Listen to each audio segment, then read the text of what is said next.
ಆಕಾಶವಾಣಿ ಕಾಲಚಕ್ರ 2025 2025 ಇನ್ನು ಕೆಲವೇ ಕ್ಷಣಗಳಲ್ಲಿ ನೇಪಥ್ಯಕ್ಕೆ ಸರಿಯುತ್ತದೆ. 2026ರ ನೂತನ ವರ್ಷ ಇನ್ನು ಕೆಲವೇ ಕ್ಷಣಗಳಲ್ಲಿ ಬಂದೇ ಬಿಡಲಿದೆ. ಹಗಲು ರಾತ್ರಿ, ಸೂರ್ಯ ಚಂದ್ರ, ಗ್ರಹ ನಕ್ಷತ್ರ ನಿಹಾರಿಕೆ, ವರ್ಷ ವಸಂತಾದಿ ಋತುಮಾನ ನಿತ್ಯ ನಿರಂತರ. ಪ್ರಕೃತಿ ಪುರುಷನ ದಿವ್ಯ ಕೊಡುಗೆ ಇವು. ಸೃಷ್ಟಿಯ ಲೀಲೆ ಕಾಲಕ್ಕೆ ಅನುಗುಣವಾಗಿ ಸುತ್ತಲೇಬೇಕು ಕಾಲಚಕ್ರವಾಗಿ. ಏಸು ಕ್ರಿಸ್ತನ ಹುಟ್ಟಿನೊಂದಿಗೆ ಬೆಳೆದು ಬಂದಿರುವ ಮನುಷ್ಯಕೃತ ಕ್ರಿಸ್ತಶಕ ಕಾಲಮಾನ ಇದಾಗಿದೆ. ಈ ಕಾಲಚಕ್ರಕ್ಕೆ ಇದೀಗ 2025 ವರ್ಷಗಳು ತುಂಬುತ್ತಿವೆ. ಕಳೆದು ಹೋಗುತ್ತಿರುವ ವರ್ಷ 2025 ರಾಜ್ಯದ, ರಾಷ್ಟ್ರದ ಹಾಗೂ ಜಗತ್ತಿನ ಪಾಲಿಗೆ ಹಲವು ಚಾರಿತ್ರಿಕ ದಾಖಲೆಗಳನ್ನು ಸೃಷ್ಟಿಸಿದೆ. ರಾಷ್ಟ್ರ ರಾಜಕಾರಣದಲ್ಲೂ ಹಲವು ಕುತೂಹಲಕಾರಿ ಅಂಶಗಳು ನಡೆದಿವೆ. ಪ್ರಮುಖ ಸುದ್ದಿಗಳಾದ ಬಿಹಾರ ಚುನಾವಣೆ, ಕುಂಭಮೇಳ, ಬಾಹ್ಯಾಕಾಶಕ್ಕೆ ತೆರಳಿದ ಶುಭಾಂಶು ಶುಕ್ಲಾ, ಪಹಲ್ಗಾಮ್ ಭಯೋತ್ಪಾದಕರ ದಾಳಿ, ಆಪರೇಷನ್ ಸಿಂಧೂರ ಸೇರಿದಂತೆ ಈ ಒಂದು ವರ್ಷದಲ್ಲಿ ಆಗಿರುವ ಸುದ್ದಿ ಸಮಾಚಾರಗಳನ್ನು ಕ್ರೋಢೀಕರಿಸಿ ಪ್ರಸ್ತುತಪಡಿಸುವುದು ನಿಜಕ್ಕೂ ಆಕಾಶಕ್ಕೆ ಏಣಿ ಇಟ್ಟಂತೆ. ಈ ಕಾಲಚಕ್ರದಲ್ಲಿ ಸಾಧ್ಯವಾದಷ್ಟು ಅವುಗಳನ್ನು ಸಮೀಕರಿಸಿ ತಮ್ಮ ಮುಂದೆ ಸಾದರಪಡಿಸುವ ವಿನಮ್ರ ಪ್ರಯತ್ನ ಮಾಡಲಾಗಿದೆ. ಕೇಳಿ ಕಾಲಚಕ್ರ 2025.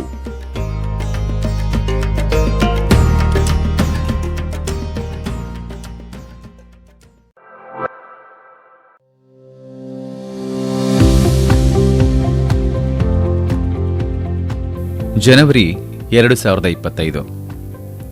2025ರ ಜನವರಿಯಲ್ಲಿ ದೇಶ ತನ್ನ 76ನೇ ಗಣರಾಜ್ಯೋತ್ಸವವನ್ನು ಆಚರಿಸಿತು. ಭಾರತದ ಸಂವಿಧಾನ ಜಾರಿಗೆ ಬಂದು 75 ವರ್ಷ ಪೂರ್ಣಗೊಂಡಿದ್ದು ಇದರ ವಿಶೇಷ. ಇಂಡೋನೇಷ್ಯಾ ಅಧ್ಯಕ್ಷ ಪ್ರಭಾವೋ ಸುಬಿಯಾಂಟೋ ಅವರು ಮುಖ್ಯ ಅತಿಥಿಯಾಗಿ ಭಾಗವಹಿಸಿದ್ದರು. 12 ವರ್ಷಕ್ಕೊಮ್ಮೆ ನಡೆಯುವ ಮಹಾಕುಂಭಮೇಳ ಉತ್ತರ ಪ್ರದೇಶದ ಪ್ರಯಾಗ್ರಾಜ್ನಲ್ಲಿ ಜನವರಿ 13ರಿಂದ ಆರಂಭವಾಯಿತು. 45 ದಿನಗಳ ಕಾಲ ನಡೆಯುವ ಈ ಧಾರ್ಮಿಕ ಕಾರ್ಯಕ್ರಮ ಫೆಬ್ರವರಿ 26ಕ್ಕೆ ಮುಕ್ತಾಯಗೊಂಡಿತು. ಮಹಾಕುಂಭಮೇಳವನ್ನು ಬಾಹ್ಯಾಕಾಶದಿಂದಲೂ ಸೆರೆಹಿಡಿದಿದ್ದು ವಿಶೇಷವಾಗಿತ್ತು. ಈ ಮಹಾಕುಂಭಮೇಳದಲ್ಲಿ ಭಾರೀ ದುರಂತ ಸಂಭವಿಸಿತ್ತು. ಕಾಲ್ತುಳಿತದಲ್ಲಿ ಕನಿಷ್ಠ 30 ಮಂದಿ ಸಾವನ್ನಪ್ಪಿದ್ದು 60 ಮಂದಿ ಗಾಯಗೊಂಡಿದ್ದರು. ಪವಿತ್ರ ಸ್ನಾನಕ್ಕಾಗಿ ಲಕ್ಷಾಂತರ ಯಾತ್ರಿಕರು ಸೇರಿದ್ದಾಗ ನೂಕುನುಗ್ಗಲು ಉಂಟಾಗಿ ಈ ದುರ್ಘಟನೆ ಸಂಭವಿಸಿತ್ತು. ಮೃತರಲ್ಲಿ ಕರ್ನಾಟಕದ 4 ಇದ್ದರು.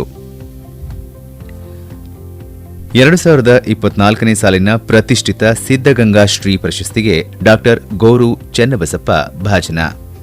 ಪ್ರಧಾನಮಂತ್ರಿ ಫಸಲ್ ಬಿಮಾ ಯೋಜನೆ ಮತ್ತು ಪುನರ್ರಚಿಸಲಾದ ಹವಾಮಾನ ಆಧಾರಿತ ಬೆಳೆ ವಿಮೆ ಯೋಜನೆಯನ್ನು 2025-26ರವರೆಗೆ ಮುಂದುವರಿಸಲು ಕೇಂದ್ರ ಸಚಿವ ಸಂಪುಟ ಜನವರಿಯಲ್ಲಿ ಅನುಮೋದನೆ. ರಕ್ಷಣಾ ವಲಯದಲ್ಲಿ ನಡೆಯುತ್ತಿರುವ ಮತ್ತು ಭವಿಷ್ಯದ ಸುಧಾರಣೆಗಳಿಗೆ ಉತ್ತೇಜನ ನೀಡಲು ರಕ್ಷಣಾ ಸಚಿವಾಲಯವು 2025 ಸುಧಾರಣಾ ವರ್ಷವೆಂದು ಘೋಷಣೆ. ರಾಜ್ಯದಲ್ಲಿ ಸಾರಿಗೆ ನಿಗಮಗಳ ಬಸ್ ಪ್ರಯಾಣ ದರಗಳನ್ನು 15% ಏರಿಸಲಾಗಿತ್ತು. ಶೂಟರ್ ಮನು ಭಾಕರ್, ಚೆಸ್ ವಿಶ್ವ champion D Gukesh, para athlete Praveen Kumar ಅವರಿಗೆ ಭಾರತ ಸರ್ಕಾರವು ಮೇಜರ್ ಧ್ಯಾನ್ ಚಂದ್ ಖೇಲ್ ರತ್ನ ಪ್ರಶಸ್ತಿ ನೀಡಿ ಗೌರವಿಸಿತು. ರಾಷ್ಟ್ರಪತಿ ದ್ರೌಪದಿ ಮುರ್ಮು ಬೆಂಗಳೂರಿನಲ್ಲಿ ನಡೆದ ನಿಮ್ಹಾನ್ಸ್ನ ಸುವರ್ಣ ಮಹೋತ್ಸವ ಕಾರ್ಯಕ್ರಮದಲ್ಲಿ ಮುಖ್ಯ ಅತಿಥಿಗಳಾಗಿ ಭಾಗವಹಿಸಿದ್ದರು. ಹಿರಿಯ ವಿಜ್ಞಾನಿ ಮತ್ತು ಭಾರತದ ಪರಮಾಣು ಕಾರ್ಯಕ್ರಮದ ಪ್ರಮುಖ ವಾಸ್ತುಶಿಲ್ಪಿಗಳಲ್ಲಿ ಒಬ್ಬರಾದ ಡಾ ರಾಜ್ಗೋಪಾಲ್ ಚಿದಂಬರಂ ಅವರನ್ನು ದೇಶ ಕಳೆದುಕೊಂಡಿತ್ತು. ಕನ್ನಡದ ಖ್ಯಾತ ಕಾದಂಬರಿಕಾರ, ಕತೆಗಾರ ನಾ ಡಿಸೋಜಾ ನಿಧನ. ಅರಣ್ಯ ಮತ್ತು ವನ್ಯಜೀವಿ ಅಪರಾಧಗಳನ್ನು ತಡೆಗಟ್ಟುವ ನಿಟ್ಟಿನಲ್ಲಿ ಚಾಲ್ತಿಯಲ್ಲಿರುವ ಕಾನೂನು ಚೌಕಟ್ಟನ್ನು ಬಲಪಡಿಸಲು ಗರುಡಾಕ್ಷಿ ಆನ್ಲೈನ್ ಎಫ್ಐಆರ್ ವ್ಯವಸ್ಥೆ ಅಭಿವೃದ್ಧಿ. ವಿ ನಾರಾಯಣನ್ ಭಾರತೀಯ ಬಾಹ್ಯಾಕಾಶ ಸಂಶೋಧನಾ ಸಂಸ್ಥೆ ಇಸ್ರೋ ಹೊಸ ಅಧ್ಯಕ್ಷರಾಗಿ ಮತ್ತು ಬಾಹ್ಯಾಕಾಶ ಇಲಾಖೆಯ ಕಾರ್ಯದರ್ಶಿಯಾಗಿ ನೇಮಕ. 2025ರಲ್ಲಿ ಭಾರತದ ಅಂದಾಜು ಜನಸಂಖ್ಯೆ 146 ಕೋಟಿಗೆ ಏರಿಕೆ. ಇದೇ ವೇಳೆ ದೇಶದ ಒಟ್ಟು ಫಲವತ್ತತೆಯ ದರವು 1.9ಕ್ಕೆ ಇಳಿಕೆ. ವಿಶ್ವಸಂಸ್ಥೆಯ ಜನಸಂಖ್ಯಾ ನಿಧಿ ಘೋಷಣೆ. ಕನ್ನಡ ಪುಸ್ತಕ ಪ್ರಾಧಿಕಾರದ ಮಹತ್ವಾಕಾಂಕ್ಷೆಯ ಯೋಜನೆಯಾದ ಮನೆಗೊಂದು ಗ್ರಂಥಾಲಯ ಯೋಜನೆಗೆ ಚಾಲನೆ. ಪ್ರಧಾನಿ ನರೇಂದ್ರ ಮೋದಿ ಅವರಿಂದ ಸ್ವಾಮಿತ್ವ ಯೋಜನೆಯಡಿ 65 ಲಕ್ಷಕ್ಕೂ ಹೆಚ್ಚು ಆಸ್ತಿ ಕಾರ್ಡ್ಗಳ ವಿತರಣೆ. ಡೊನಾಲ್ಡ್ ಟ್ರಂಪ್ ಅಮೆರಿಕದ 47ನೇ ಅಧ್ಯಕ್ಷರಾಗಿ ಪ್ರಮಾಣ ವಚನ ಸ್ವೀಕಾರ. ಮುಖ್ಯ ನ್ಯಾಯಮೂರ್ತಿ ಜಾನ್ ರಾಬರ್ಟ್ಸ್ ವಾಷಿಂಗ್ಟನ್ ಡಿಸಿಯ ಕ್ಯಾಪಿಟಲ್ ರೊಟುಂಡಾದಲ್ಲಿ ಪ್ರಮಾಣ ವಚನ ಬೋಧನೆ. ಬೆಳಗಾವಿಯ ಸುವರ್ಣಸೌಧದ ಆವರಣದಲ್ಲಿ ಮಹಾತ್ಮ ಗಾಂಧೀಜಿ ಪ್ರತಿಮೆ ಅನಾವರಣ. ಈ ಬಾರಿಯ ಪದ್ಮ ಪ್ರಶಸ್ತಿಗಳಿಗೆ ಕರ್ನಾಟಕದ 9 ಸಾಧಕರು ಆಯ್ಕೆ. ವಯೋಲಿನ್ ವಾದಕ ಎಲ್ ಸುಬ್ರಹ್ಮಣ್ಯಂ ಅವರಿಗೆ ಪದ್ಮ ವಿಭೂಷಣ, ಸಾಹಿತ್ಯ ಮತ್ತು ಶಿಕ್ಷಣ ಕ್ಷೇತ್ರದಲ್ಲಿ ಪ್ರಸಾರ ಭಾರತಿ ಮಾಜಿ ಅಧ್ಯಕ್ಷ ಎ ಸೂರ್ಯಪ್ರಕಾಶ್ ಅವರಿಗೆ ಹಾಗೂ ಕನ್ನಡದ ಚಲನಚಿತ್ರರಂಗದ ಹಿರಿಯ ನಟ ಅನಂತ್ನಾಗ್ ಅವರಿಗೆ ಪದ್ಮಭೂಷಣ ಪ್ರಶಸ್ತಿ. ಚೊಚ್ಚಲ ಖೋ-ಖೋ ವಿಶ್ವಕಪ್ ಚಾಂಪಿಯನ್ ಪಟ್ಟ ಗೆದ್ದ ಭಾರತ ತಂಡ. ಉತ್ತರಾಖಂಡದಲ್ಲಿ ಏಕರೂಪ ನಾಗರಿಕ ಸಂಹಿತೆ ಯುಸಿಸಿ ಜಾರಿಗೆ.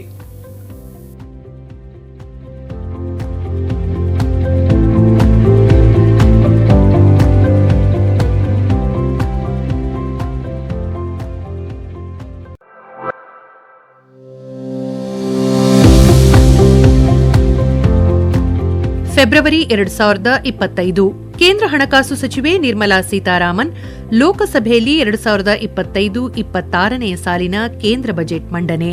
12 ಲಕ್ಷ ಆದಾಯ ಹೊಂದಿರುವವರಿಗೆ ತೆರಿಗೆ ವಿನಾಯಿತಿ, ಕೃಷಿ, ಸಣ್ಣ ಮತ್ತು ಮಧ್ಯಮ ಕೈಗಾರಿಕೆ ಹೂಡಿಕೆ ಕ್ಷೇತ್ರಗಳಿಗೆ ಬಜೆಟ್ನಲ್ಲಿ ಹೆಚ್ಚಿನ ಒತ್ತು, ರೈತರಿಗಾಗಿ ಧನ್ ಧಾನ್ಯ ಕೃಷಿ ಯೋಜನೆ, ಕಿಸಾನ್ ಕ್ರೆಡಿಟ್ ಕಾರ್ಡ್ ಸಾಲ ಪ್ರಮಾಣ 5 ಲಕ್ಷಕ್ಕೆ ಹೆಚ್ಚಳ, ಆರೋಗ್ಯ ಕ್ಷೇತ್ರದಲ್ಲಿ ಕೃತಕ ಬುದ್ಧಿಮತ್ತೆ ಅಳವಡಿಕೆ, ಕ್ಯಾನ್ಸರ್ ಔಷಧದ ಬೆಲೆ ಇಳಿಕೆ, ನವೋದ್ಯಮ ಕಂಪನಿಗಳಿಗೆ 20 ಕೋಟಿ ರೂಪಾಯಿವರೆಗೆ ಕಡಿಮೆ ಬಡ್ಡಿ ದರದಲ್ಲಿ ಸಾಲ, ಮೊಬೈಲ್ ಎಲೆಕ್ಟ್ರಿಕ್ ಕಾರುಗಳ ಬೆಲೆ ಇಳಿಕೆ, ಚಿನ್ನ ಬೆಳ್ಳಿ ಆಮದು ಕಾರಿನ ಬೆಲೆ ಹೆಚ್ಚಳ.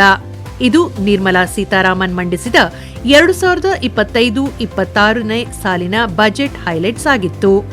ರಾಜ್ಯದಲ್ಲಿ ಸಣ್ಣ ಹಣಕಾಸು ಸಂಸ್ಥೆಗಳ ಮಸೂದೆಯಲ್ಲಿ ಶಿಕ್ಷೆಯ ಅವಧಿ 3 ವರ್ಷದಿಂದ 10 ವರ್ಷಕ್ಕೆ ಏರಿಕೆ. ಇದೇ ಮೊದಲ ಬಾರಿಗೆ 2025ರಲ್ಲಿ ವಿಧಾನಸೌಧ ಆವರಣದಲ್ಲಿ ಪುಸ್ತಕ ಮೇಳ. ಪ್ರಯಾಗ್ರಾಜ್ನ ತ್ರಿವೇಣಿ ಸಂಗಮದಲ್ಲಿ ಮಹಾಕುಂಭಮೇಳ.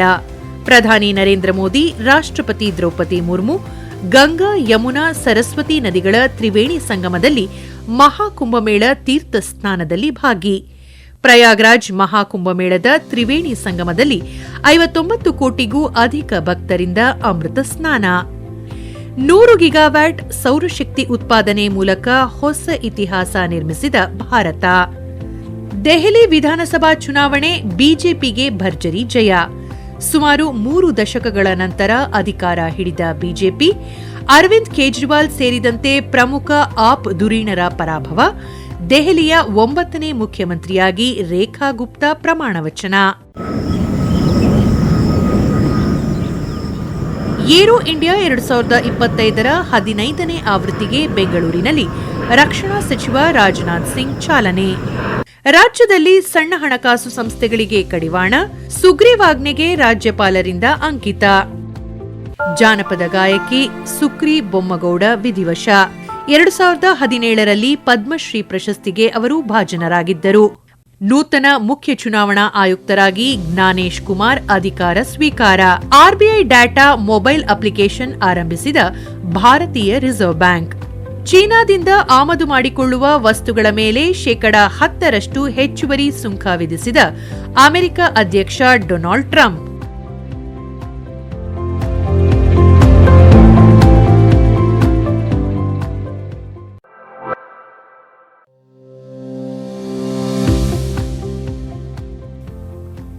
ಮಾರ್ಚ್ 2025 ಕರ್ನಾಟಕ ವಿಧಾನಮಂಡಲದ ಬಜೆಟ್ ಅಧಿವೇಶನ. ಜಂಟಿ ಸದನ ಉದ್ದೇಶಿಸಿ ರಾಜ್ಯಪಾಲ ಥಾವರ್ ಚಂದ್ ಗೆಹ್ಲೋಟ್ ಭಾಷಣ. 2025-26ರ ರಾಜ್ಯ ಆಯವ್ಯಯ ಮಂಡಿಸಿದ ಮುಖ್ಯಮಂತ್ರಿ ಸಿದ್ದರಾಮಯ್ಯ. ದಾಖಲೆಯ 16ನೇ ಆಯವ್ಯಯ ಮಂಡಿಸಿದ ಸಿದ್ದರಾಮಯ್ಯ. 4 ಲಕ್ಷ ಕೋಟಿ ರೂಪಾಯಿ ದಾಟಿದ ಬಜೆಟ್ ಗಾತ್ರ. ಜ್ಞಾನಭಾರತಿ ವಿಶ್ವವಿದ್ಯಾಲಯಕ್ಕೆ ಮನಮೋಹನ್ ಸಿಂಗ್ ವಿಶ್ವವಿದ್ಯಾಲಯ ಎಂದು ಮರುನಾಮಕರಣ. ಬಜೆಟ್ನಲ್ಲಿ ಶಿಕ್ಷಣ ಇಲಾಖೆಗೆ 45,886 ಕೋಟಿ ರೂಪಾಯಿ ಅನುದಾನ. ಮಹಿಳಾ ಮತ್ತು ಮಕ್ಕಳ ಕಲ್ಯಾಣ ಇಲಾಖೆಗೆ 34,955 ಕೋಟಿ. ಗ್ರಾಮೀಣಾಭಿವೃದ್ಧಿ ಮತ್ತು ಪಂಚಾಯತ್ ರಾಜ್ಗೆ 26,735 ಕೋಟಿ. ಸಮಾಜ ಕಲ್ಯಾಣ ಇಲಾಖೆಗೆ 16,955 ಕೋಟಿ. ಗೃಹಲಕ್ಷ್ಮಿ ಯೋಜನೆಗೆ 28,608 ಕೋಟಿ ರೂಪಾಯಿ ಅನುದಾನ. ಐಆರ್ಎಫ್ಸಿ, ಐಆರ್ಸಿಟಿಸಿ ನಿಗಮಗಳಿಗೆ ನವರತ್ನ ಸ್ಥಾನಮಾನ. ಅಮೆರಿಕದ ರಾಷ್ಟ್ರೀಯ ಗುಪ್ತಚರ ನಿರ್ದೇಶಕಿ ತುಳಸಿ ಗಬ್ಬಾರ್ಡ್ ಭಾರತ ಪ್ರವಾಸ, ರಕ್ಷಣಾ ಸಚಿವ ರಾಜನಾಥ್ ಸಿಂಗ್ ಜೊತೆ ಚರ್ಚೆ. 9 ತಿಂಗಳಿನಿಂದ ಅಂತಾರಾಷ್ಟ್ರೀಯ ಬಾಹ್ಯಾಕಾಶ ನಿಲ್ದಾಣದಲ್ಲಿ ಸಿಲುಕಿದ್ದ ಭಾರತೀಯ ಮೂಲದ ಗಗನಯಾನಿ ಸುನಿತಾ ವಿಲಿಯಮ್ಸ್ ಸಹ ಗಗನಯಾತ್ರಿ ಬುಚ್ ವಿಲ್ಮೋರ್ ಸುರಕ್ಷಿತವಾಗಿ ಭೂಮಿಗೆ ಆಗಮನ. ಸ್ಪೇಸ್ಎಕ್ಸ್ನ ಡ್ರ್ಯಾಗನ್ ನೌಕೆ 4 ಭೂಮಿಗೆ ವಾಪಸ್ ಕರೆತರುವಲ್ಲಿ ಯಶಸ್ವಿ. ವಿಲಿಯಮ್ಸ್ ಮತ್ತು ವಿಲ್ಮೋರ್ ಜೂನ್ 5, 2024ರಂದು ಬೋಯಿಂಗ್ನ ಸ್ಟಾರ್ ಲೈನರ್ ಬಾಹ್ಯಾಕಾಶ ನೌಕೆಯಲ್ಲಿ ಬಾಹ್ಯಾಕಾಶಕ್ಕೆ ತೆರಳಿದ್ದರು. ವಿಧಾನಸಭಾಧ್ಯಕ್ಷರ ಪೀಠಕ್ಕೆ ಅಗೌರವ ತೋರಿದ ಆರೋಪದಲ್ಲಿ 18 ಬಿಜೆಪಿ ಶಾಸಕರ ಅಮಾನತು. ಕೇಂದ್ರ ಸಾಹಿತ್ಯ ಅಕಾಡೆಮಿ ಭಾಷಾಂತರ ಪ್ರಶಸ್ತಿಗೆ ಭಾಜನರಾದ ಕನ್ನಡದ ಕವಿ ಸಿದ್ದಲಿಂಗ ಪಟ್ಟಣ ಶೆಟ್ಟಿ. ಜಿಡಿಪಿಯಲ್ಲಿ ದ್ವಿಗುಣ ಬೆಳವಣಿಗೆ, ವಿಶ್ವದ 5ನೇ ಅತಿದೊಡ್ಡ ದೇಶವಾಗಿ ಹೊರಹೊಮ್ಮಿದ ಭಾರತ. 357 ಅಕ್ರಮ ಗೇಮಿಂಗ್ ವೆಬ್ಸೈಟ್ಗಳಿಗೆ ಸರಕು ಮತ್ತು ಸೇವಾ ತೆರಿಗೆ ಗುಪ್ತಚರ ನಿರ್ದೇಶನಾಲಯ ನಿರ್ಬಂಧ. ಡಿಆರ್ಡಿಒ ಭಾರತೀಯ ನೌಕಾಪಡೆಯಿಂದ short range surface to air ಕ್ಷಿಪಣಿ ಹಾರಾಟ ಯಶಸ್ವಿ. ಕೇಂದ್ರ ಸರ್ಕಾರಿ ನೌಕರರ ತುಟ್ಟಿ ಭತ್ಯೆ, ತುಟ್ಟಿ ಪರಿಹಾರ ಹೆಚ್ಚಳ. ಮ್ಯಾನ್ಮಾರ್ ಭೂಕಂಪ, 1,000ಕ್ಕೂ ಅಧಿಕ ಮಂದಿ ಸಾವು. ಬೃಹತ್ ಬೆಂಗಳೂರು ಮಹಾನಗರ ಪಾಲಿಕೆ ಆಯವ್ಯಯ ಮಂಡನೆ, ಬ್ರ್ಯಾಂಡ್ ಬೆಂಗಳೂರಿಗೆ ಒತ್ತು.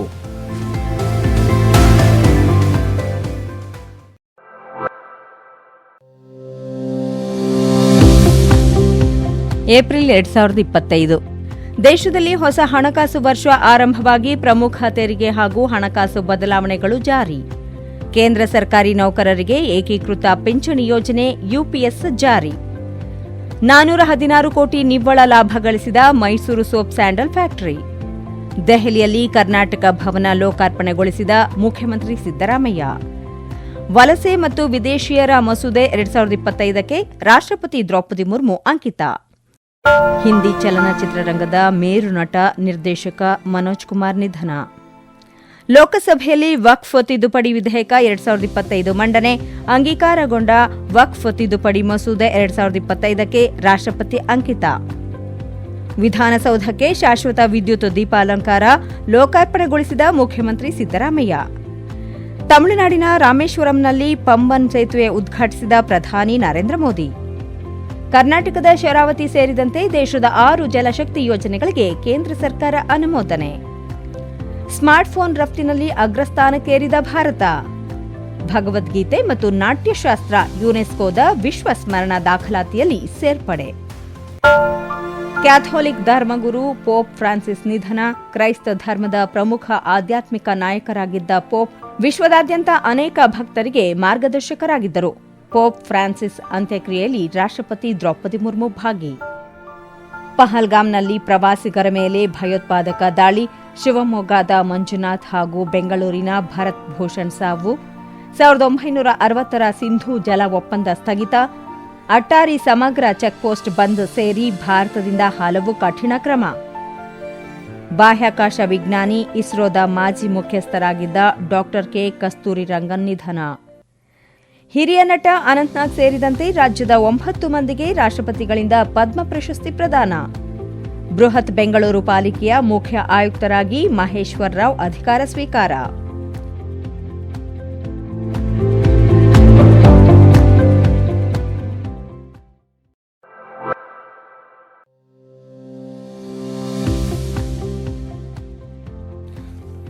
ಮೇ 2025 ಮುಂಬೈನಲ್ಲಿ ವಿಶ್ವ ಶ್ರವಣ, ದೃಶ್ಯ ಮತ್ತು ಮನೋರಂಜನೆ ಶೃಂಗಸಭೆ ವೇವ್ಸ್ ಆಯೋಜನೆ.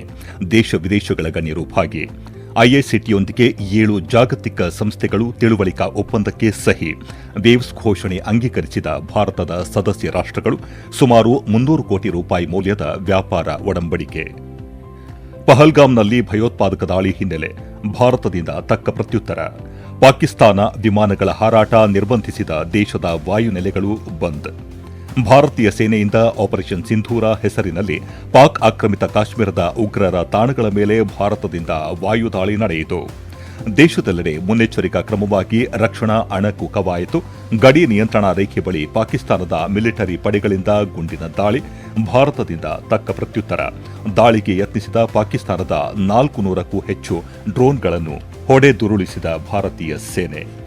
ಯುದ್ಧ ಕಾರ್ಮೋಡ ಹಿನ್ನೆಲೆಯಲ್ಲಿ ಐಪಿಎಲ್ ಕ್ರಿಕೆಟ್ನ ಎಲ್ಲಾ ಪಂದ್ಯಗಳು ಅನಿರ್ದಿಷ್ಟ ಅವಧಿಗೆ ಮುಂದೂಡಿದ ಬಿಸಿಸಿಐ. ಕೆಲ ದಿನಗಳ ಬಳಿಕ ತಕ್ಷಣದಿಂದಲೇ ಜಾರಿಗೆ ಬರುವಂತೆ ಭಾರತ ಮತ್ತು ಪಾಕಿಸ್ತಾನ ಕದನ ವಿರಾಮ ಘೋಷಣೆ. 12,600 ಪೌರ ಕಾರ್ಮಿಕರಿಗೆ ಖಾಯಂ ನೇಮಕಾತಿ ಪತ್ರ ವಿತರಿಸಿದ ರಾಜ್ಯ ಸರ್ಕಾರ. ರಾಜ್ಯದಲ್ಲಿ ಪರಿಶಿಷ್ಟ ಜಾತಿಯ ಒಳ ಮೀಸಲಾತಿ ಸಮೀಕ್ಷೆಗೆ ಚಾಲನೆ. ಮುಕ್ತ ವ್ಯಾಪಾರ ಒಪ್ಪಂದಕ್ಕೆ ಭಾರತ ಬ್ರಿಟನ್ ಪರಸ್ಪರ ಒಪ್ಪಿಗೆ. ಕ್ಯಾಥೋಲಿಕ್ ಚರ್ಚ್ನ ನೂತನ ಪೋಪ್ ಆಗಿ ಅಮೆರಿಕದ ರಾಬರ್ಟ್ ಫ್ರಾನ್ಸಿಸ್ ಪ್ರಿವೋಸ್ಟ್ ಆಯ್ಕೆ. ಗ್ರೇಟರ್ ಬೆಂಗಳೂರು ಆಡಳಿತ ಕಾಯ್ದೆಗೆ ರಾಜ್ಯಪಾಲರ ಅಂಕಿತ. ಬಿಬಿಎಂಪಿ ಬದಲು ಗ್ರೇಟರ್ ಬೆಂಗಳೂರು ಪ್ರಾಧಿಕಾರ ರಚನೆ. ಆಪರೇಷನ್ ಸಿಂಧೂರ ಹಿನ್ನೆಲೆ ರಾಜ್ಯದ ವಿವಿಧ ಜಿಲ್ಲೆಗಳಲ್ಲಿ ತಿರಂಗಾ ಯಾತ್ರೆ. ದೇಶದಲ್ಲಿ ಆಹಾರ ಧಾನ್ಯ ಉತ್ಪಾದನೆ 2024-25ರಲ್ಲಿ 1,664 ಲಕ್ಷ ಟನ್ಗೆ ಏರಿಕೆ. ಅಂತಾರಾಷ್ಟ್ರೀಯ ಬೂಕರ್ ಪ್ರಶಸ್ತಿಗೆ ಭಾಜನರಾದ ಕನ್ನಡದ ಹೆಸರಾಂತ ಸಾಹಿತಿ ಭಾನು ಮುಷ್ತಾಕ್. ಆಂಧ್ರಪ್ರದೇಶಕ್ಕೆ 4 ಕುಮ್ಕಿ ಆನೆಗಳನ್ನು ಹಸ್ತಾಂತರಿಸಿದ ರಾಜ್ಯ ಸರ್ಕಾರ. ರಾಮನಗರ ಜಿಲ್ಲೆಯನ್ನು ಬೆಂಗಳೂರು ದಕ್ಷಿಣ ಜಿಲ್ಲೆ ಎಂದು ಮರುನಾಮಕರಣ ಮಾಡಲು ಸಚಿವ ಸಂಪುಟ ಸಮ್ಮತಿ. ಜಪಾನ್ ಹಿಂದಿಕ್ಕಿ ಜಾಗತಿಕ 4ನೇ ಅತಿದೊಡ್ಡ ಆರ್ಥಿಕತೆ ರಾಷ್ಟ್ರವಾಗಿ ಹೊರಹೊಮ್ಮಿದ ಭಾರತ. ಅಮೆರಿಕ, ಚೀನಾ ಬಳಿಕ 3ನೇ ಬಲಿಷ್ಠ ದೇಶವಾದ ಭಾರತ. ಹಿರಿಯ ಸಾಹಿತಿ, ಕವಿ ಎಚ್ಎಸ್ ವೆಂಕಟೇಶಮೂರ್ತಿ ನಿಧನ. ಐಪಿಎಲ್ ಟಿ20 ಕ್ರಿಕೆಟ್ ಫೈನಲ್ನಲ್ಲಿ ಆಪರೇಷನ್ ಸಿಂಧೂರ್ ವಿಜಯೋತ್ಸವ ಆಚರಿಸಲು ಬಿಸಿಸಿಐ ನಿರ್ಧಾರ.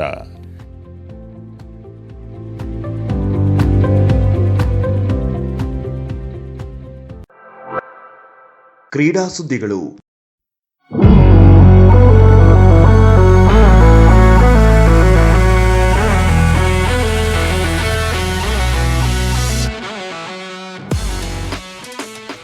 ಎರಡು 2025ರಲ್ಲಿ ಭಾರತ ಕ್ರೀಡಾ ಕ್ಷೇತ್ರದಲ್ಲಿ ಹಲವು ಏಳುಬೀಳುಗಳನ್ನು ಕಂಡಿದೆ. ದಶಕಗಳಿಂದ ಕ್ರೀಡಾ ಲೋಕದಲ್ಲಿ ಸೋಲು, ನಿರಾಸೆ ಮತ್ತು ಅಣಕಕ್ಕೆ ಗುರಿಯಾಗಿದ್ದ ಹಲವು ತಂಡಗಳು ಅಂತಿಮವಾಗಿ ವಿಜಯದ ರುಚಿಯನ್ನು ಸವಿದಿವೆ. ಭಾರತದ ಮಹಿಳಾ ಕ್ರಿಕೆಟ್ ತಂಡವು ಐಸಿಸಿ ಮಹಿಳಾ ವಿಶ್ವಕಪ್ ಅನ್ನು ಮೊದಲ ಬಾರಿಗೆ ಗೆದ್ದು ಈ ವರ್ಷವನ್ನು ಅಣಕದಿಂದ ಅದ್ಭುತಕ್ಕೆ, ನಿರಾಸೆಯಿಂದ ವೈಭವಕ್ಕೆ ಎಂಬಂತೆ ಬದಲಾಯಿಸಿದೆ.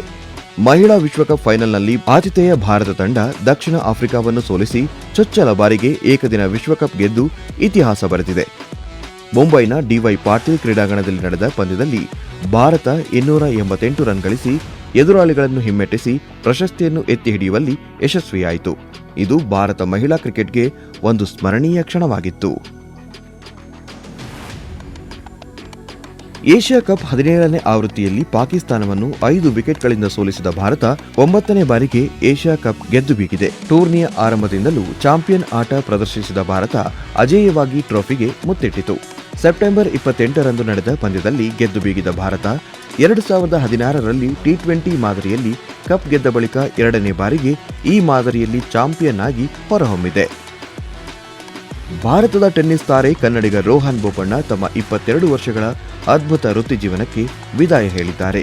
ಅತ್ಯಂತ ಹಿರಿಯ, ವಿಶ್ವದ ನಂಬರ್ 1 ಆಟಗಾರ ಹಾಗೂ ಗ್ರ್ಯಾಂಡ್ ಸ್ಲಾಮ್ ಡಬಲ್ಸ್ ವಿಜೇತ ಎಂಬ ಇತಿಹಾಸ ನಿರ್ಮಿಸಿದ ಬೋಪಣ್ಣ 2 ಗ್ರ್ಯಾಂಡ್ ಸ್ಲಾಮ್ ಪ್ರಶಸ್ತಿಗಳೊಂದಿಗೆ ತಮ್ಮ ಟೆನ್ನಿಸ್ ಪಯಣಕ್ಕೆ ತೆರೆ ಎಳೆದಿದ್ದಾರೆ. ಪ್ಯಾರಿಸ್ ಮಾಸ್ಟರ್ಸ್ 1000 ಟೂರ್ನಿಯಲ್ಲಿ ಅಲೆಕ್ಸಾಂಡರ್ ಬುಬ್ಲಿಕ್ ಅವರೊಂದಿಗೆ ತಮ್ಮ ಕೊನೆಯ ಪಂದ್ಯವನ್ನು ಆಡಿದ್ದ ಬೋಪಣ್ಣ ವೃತ್ತಿ ಜೀವನಕ್ಕೆ ಅಂತ್ಯ ಹಾಡಿದ್ದಾರೆ. ಈ ವರ್ಷದ ಆರಂಭದಲ್ಲಿ ಬೋಪಣ್ಣ ಅತ್ಯಂತ ಹಿರಿಯ ಗ್ರ್ಯಾಂಡ್ ಸ್ಲಾಮ್ ಡಬಲ್ಸ್ ವಿಜೇತ ಮತ್ತು ವಿಶ್ವದ ಅತ್ಯಂತ ಹಿರಿಯ ನಂಬರ್ 1 ಆಟಗಾರನಾಗುವ ಮೂಲಕ ಇತಿಹಾಸ ಕೂಡ ನಿರ್ಮಿಸಿದ್ದರು. 45 ವರ್ಷದ ಬೋಪಣ್ಣ ತಮ್ಮ ವೃತ್ತಿ ಜೀವನವನ್ನು 2 ಗ್ರ್ಯಾಂಡ್ ಸ್ಲಾಮ್ ಪ್ರಶಸ್ತಿಗಳೊಂದಿಗೆ ಕೊನೆಗೊಳಿಸಿದ್ದಾರೆ. 2024ರ ಆಸ್ಟ್ರೇಲಿಯನ್ ಓಪನ್ ಪುರುಷರ ಡಬಲ್ಸ್ ಮತ್ತು 2017ರ ಫ್ರೆಂಚ್ ಓಪನ್ ಮಿಶ್ರ ಡಬಲ್ಸ್ ಗೆಲ್ಲುವ ಮೂಲಕ ತಮ್ಮ ವರ್ಣರಂಜಿತ ವೃತ್ತಿ ಜೀವನಕ್ಕೆ ಫುಲ್ ಸ್ಟಾಪ್ ಇಟ್ಟಿದ್ದಾರೆ. ಇದನ್ನು ಹೊರತುಪಡಿಸಿ ತಮ್ಮ ವೃತ್ತಿ ಜೀವನದಲ್ಲಿ ಬೋಪಣ್ಣ 4 ಗ್ರ್ಯಾಂಡ್ ಸ್ಲಾಮ್ ಫೈನಲ್ಗಳನ್ನು ಆಡಿದ್ದಾರೆ. ಅಹಮದಾಬಾದ್ನ ನರೇಂದ್ರ ಮೋದಿ ಕ್ರಿಕೆಟ್ ಕ್ರೀಡಾಂಗಣದಲ್ಲಿ ನಡೆದ ಪಂದ್ಯದಲ್ಲಿ royal Challengers Bengaluru Punjab Kings ವಿರುದ್ಧ ಗೆದ್ದು ಚೊಚ್ಚಲ ಐಪಿಎಲ್ ಟ್ರೋಫಿಯನ್ನು ತನ್ನದಾಗಿಸಿಕೊಂಡಿತು. ಆರಂಭಿಕ ಆಘಾತದ ನಡುವೆಯೂ ಪಂಜಾಬ್ಗೆ 191 ರನ್ ಟಾರ್ಗೆಟ್ ನೀಡಿದ್ದ ಆರ್ಸಿಬಿ ಬೌಲರ್ಗಳ ಸಂಘಟಿತ ಪ್ರದರ್ಶನದಿಂದ ಗೆಲುವನ್ನು ದಾಖಲಿಸಲು ಸಹಾಯ ಮಾಡಿತು. ರಜತ್ ಪಾಟಿದಾರ್ ನೇತೃತ್ವದಲ್ಲಿ ಆರ್ಸಿಬಿ ಸಂಘಟಿತ ಪ್ರದರ್ಶನ ನೀಡಿ ಜಯ ಸಾಧಿಸಿ ಈ ಸಲ ಕಪ್ ನಮ್ದೇ ಎಂಬ ಘೋಷಣೆಯನ್ನು ನಿಜ ಮಾಡಿತ್ತು. ಐಸಿಸಿ ಚಾಂಪಿಯನ್ಸ್ ಟ್ರೋಫಿ 2025ರ ಫೈನಲ್ ಪಂದ್ಯದಲ್ಲಿ ನ್ಯೂಜಿಲೆಂಡ್ ತಂಡವನ್ನು 4 ವಿಕೆಟ್ಗಳ ಅಂತರದಲ್ಲಿ ಮಣಿಸಿದ ಭಾರತ 3ನೇ ಬಾರಿಗೆ ಪ್ರಶಸ್ತಿ ಗೆಲ್ಲುವ ಮೂಲಕ ಪ್ರಬಲ ಆಸ್ಟ್ರೇಲಿಯಾದ ದಾಖಲೆ ಮುರಿದಿದೆ.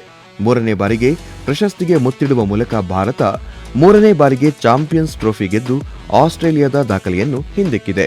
ರೋಚಕ ಪಂದ್ಯದಲ್ಲಿ ಕಿವೀಸ್ ತಂಡವನ್ನು 4 ವಿಕೆಟ್ಗಳಿಂದ ಮಣಿಸಿದ ರೋಹಿತ್ ಪಡೆ ಚಾಂಪಿಯನ್ಸ್ ಟ್ರೋಫಿಯನ್ನು ಎತ್ತಿ ಹಿಡಿದಿದೆ. ಆ ಮೂಲಕ 25 ವರ್ಷಗಳ ಹಿಂದಿನ ಫೈನಲ್ ಪಂದ್ಯದ ಸೋಲಿಗೆ ಸೇಡು ತೀರಿಸಿಕೊಂಡಿದೆ. ಆಸ್ಟ್ರೇಲಿಯಾ ಪ್ರವಾಸದ ವೇಳೆ ಏಕದಿನ ಸರಣಿಯನ್ನು ಸೋಲಿನೊಂದಿಗೆ ಮುಗಿಸಿದ್ದ ಭಾರತ ಟಿ20 ಸರಣಿಯನ್ನು ಗೆಲ್ಲುವ ಮೂಲಕ ಶುಭಾಂತ್ಯ ಮಾಡಿದೆ. ಉಭಯ ತಂಡಗಳ ನಡುವಿನ 5 ಪಂದ್ಯಗಳ ಟಿ20 ಸರಣಿಯನ್ನು ಭಾರತ ತಂಡ 2-1 ಅಂತರದಿಂದ ಗೆದ್ದುಕೊಳ್ಳುವ ಮೂಲಕ ಏಕದಿನ ಸರಣಿ ಸೋಲಿಗೆ ಸೇಡನ್ನು ತೀರಿಸಿಕೊಂಡಿತು. ಬ್ರಿಸ್ಬೇನ್ನಲ್ಲಿ ನಡೆದ ಸರಣಿಯ ಅಂತಿಮ ಪಂದ್ಯ ಮಳೆಯಿಂದ ರದ್ದಾಯಿತು. ಈ ಮೂಲಕ ಟೀಂ ಇಂಡಿಯಾ ಆಸ್ಟ್ರೇಲಿಯಾದಲ್ಲಿ ಸತತ 5ನೇ ಟಿ20 ಸರಣಿ ಗೆದ್ದ ದಾಖಲೆಯನ್ನು ಬರೆಯಿತು. ಈ ಪಂದ್ಯದಲ್ಲಿ ಅಭಿಷೇಕ್ ಶರ್ಮಾ ವಿಶ್ವ ದಾಖಲೆಗೆ ಪಾತ್ರರಾಗಿದ್ದಾರೆ. ಅಭಿಷೇಕ್ ಶರ್ಮಾ ಟಿ20 ಅಂತಾರಾಷ್ಟ್ರೀಯ ಪಂದ್ಯಗಳಲ್ಲಿ 1000 ರನ್ ಮೈಲುಗಲ್ಲು ತಲುಪಿ ಇತಿಹಾಸ ನಿರ್ಮಿಸಿದ್ದಾರೆ. ಅಂತೆಯೇ ಒಂದು ದೇಶದ ಪರ ವೇಗವಾಗಿ 1000 ರನ್ ಗಳಿಸಿದ ಮೊದಲ ಆಟಗಾರ ಎಂಬ ಕೀರ್ತಿಗೂ ಪಾತ್ರರಾಗಿದ್ದಾರೆ. ಇನ್ನು 2025ರಲ್ಲಿ ದೋಹಾ ಡೈಮಂಡ್ ಲೀಗ್ನಲ್ಲಿ ಜಾವಲಿನ್ ಎಸೆತದಲ್ಲಿ ನೀರಜ್ ಚೋಪ್ರಾ 90.23 ಮೀಟರ್ ಎಸೆದು ಹೊಸ ರಾಷ್ಟ್ರೀಯ ದಾಖಲೆ ಬರೆದು 90 ಮೀಟರ್ ಗಡಿ ದಾಟಿದ ಮೊದಲ ಭಾರತೀಯರಾಗಿದ್ದಾರೆ. ನಾರ್ವೆ ಚೆಸ್ 2025 ಟೂರ್ನಿಮೆಂಟ್ನ 6ನೇ ಸುತ್ತಿನಲ್ಲಿ ವಿಶ್ವ ಚಾಂಪಿಯನ್ ಡೊಮ್ಮರಾಜು ಗುಕೇಶ್ ವಿಶ್ವದ ಮಾಜಿ ನಂಬರ್ 1 ಆಟಗಾರ ಮ್ಯಾಗ್ನಸ್ ಕಾರ್ಲ್ಸನ್ ವಿರುದ್ಧ ಅದ್ಭುತ ಗೆಲುವು ಸಾಧಿಸಿ ಪಾರಮ್ಯ ಮೆರೆದಿದ್ದಾರೆ. ಇಂಗ್ಲೆಂಡ್ನ ಲಿವರ್ಪೂಲ್ನಲ್ಲಿ ನಡೆದ ವಿಶ್ವ ಬಾಕ್ಸಿಂಗ್ ಚಾಂಪಿಯನ್ಶಿಪ್ 2025ರಲ್ಲಿ ಮಹಿಳೆಯರ 57 ಕೆಜಿ ವಿಭಾಗದಲ್ಲಿ ಭಾರತದ ಜಾಸ್ಮಿನ್ ಲಂಬೋರಿಯಾ ಚಿನ್ನದ ಪದಕಕ್ಕೆ ಮುತ್ತಿಕ್ಕಿ ಇತಿಹಾಸ ನಿರ್ಮಿಸಿದ್ದಾರೆ. ಭಾರತ ಪುರುಷರ ತಂಡ ಏಷ್ಯಾ ಕಪ್ ಹಾಕಿ ಟೂರ್ನಿಯ ಫೈನಲ್ ಪಂದ್ಯದಲ್ಲಿ ದಕ್ಷಿಣ ಕೊರಿಯಾ ತಂಡವನ್ನು ಸೋಲಿಸಿ 8 ವರ್ಷಗಳ ತರುವಾಯ ಟ್ರೋಫಿ ಗೆದ್ದು ಬಿಗಿದೆ.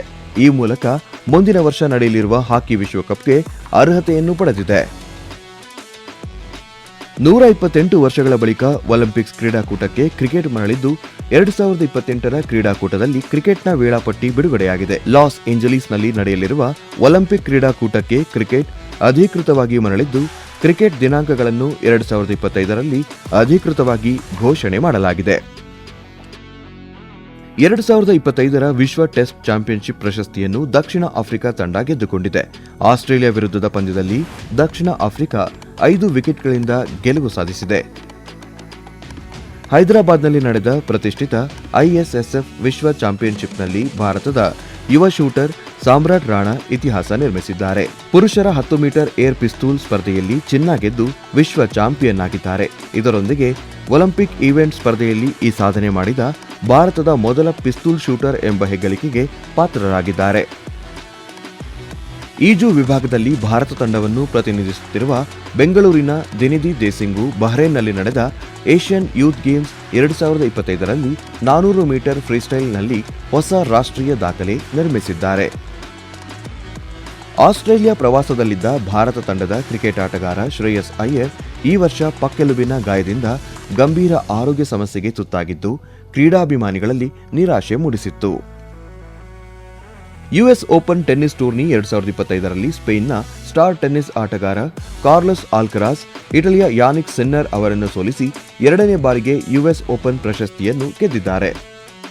ವಿಶ್ವ ಪ್ಯಾರಾ ಅಥ್ಲೆಟಿಕ್ಸ್ ಚಾಂಪಿಯನ್ಶಿಪ್ನಲ್ಲಿ ಭಾರತೀಯ ಕ್ರೀಡಾಪಟುಗಳು ಇತಿಹಾಸ ಸೃಷ್ಟಿಸಿದ್ದಾರೆ. ಈ ಟೂರ್ನಿಯಲ್ಲಿ ಒಟ್ಟಾರೆ ಪದಕ ಪಟ್ಟಿಯಲ್ಲಿ ಬ್ರೆಜಿಲ್ 44 ಪದಕಗಳೊಂದಿಗೆ ಅಗ್ರಸ್ಥಾನ ಪಡೆದುಕೊಂಡಿದ್ದರೆ ಚೀನಾ 52 ಪದಕಗಳೊಂದಿಗೆ 2ನೇ ಸ್ಥಾನ, ಭಾರತ 22 ಪದಕಗಳೊಂದಿಗೆ 10ನೇ ಸ್ಥಾನ ಪಡೆದುಕೊಂಡಿದೆ. ನವದೆಹಲಿಯಲ್ಲಿ ನಡೆದ ಖೋ-ಖೋ ವಿಶ್ವಕಪ್ ಪಂದ್ಯಾವಳಿಯಲ್ಲಿ ವೇಗ, ತಂತ್ರ ಮತ್ತು ಕೌಶಲ್ಯದ ಅದ್ಭುತ ಪ್ರದರ್ಶನದೊಂದಿಗೆ ಭಾರತೀಯ ಮಹಿಳಾ ಖೋ-ಖೋ ತಂಡ ನೇಪಾಳವನ್ನು 78-40 ಅಂಕಗಳಿಂದ ಸೋಲಿಸಿ 2025ರ ಪ್ರಶಸ್ತಿಯನ್ನು ತನ್ನದಾಗಿಸಿಕೊಂಡಿತು. ಪುರುಷರ ತಂಡವು ಫೈನಲ್ನಲ್ಲಿ ನೇಪಾಳವನ್ನು 54-36 ಅಂತರದಿಂದ ಸೋಲಿಸಿ ಪಾರಮ್ಯ ಮೆರೆಯಿತು.